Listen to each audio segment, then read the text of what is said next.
my father was kind of a redneck, and I wanted to have, you know, 7th grade, I had long hair and a chopper bike, and you know, I'd just seen Easy Rider, the movie, and it changed my life. The youngsters ain't seen it yet. Well, if you want to ride a chopper, you got to see that movie, okay? But it changed my life. I was already introduced to the counterculture, reminiscent of the 60s, late 60s, so it was only natural that I fell into punk rock. But yeah, my father didn't dig. I remember bringing home a Cheech and Chong album in like 5th grade, and he was fucking pissed. He was like, "No, that's educational." So you mean, so the band started when you were about 15, right? You tried to play music? Well, no, I mean, I started playing guitar at 11, 12. That's what I was getting at. So first, guitar is, so who you're living with at that point? Is that the dad and the stepmom when you're playing guitar? The person playing guitar?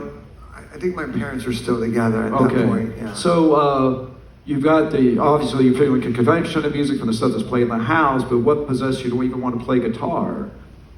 Oh, well, that happened at 5 years old. Well, what happened when you were 5 years old? Well, they used to leave us with babysitters a lot, you know, because they both worked, or they're, you know, both of them were alcoholics. My father got sober when I was 5, but he was still a rattlesnake, so, you know, but I can tell you, I was staying at this, we lived in this old Grove house in Fullerton, in the back house we rented, and there was an elderly woman who babysat us in the front. Yeah.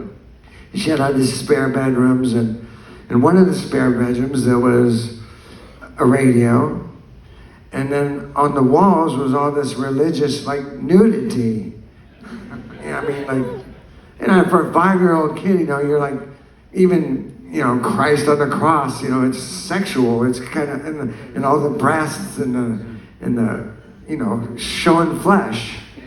And then I'm listening to the radio, which is the late 60s, so it was sex and drugs and rock and roll, just not the drugs yet.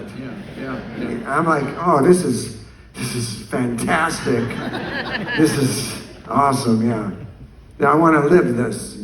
But there, so it wasn't like a particular song that you heard that started that? No, I mean, it would have been several songs from that period, you know, Stones, Creedence Clearwater, Beatles,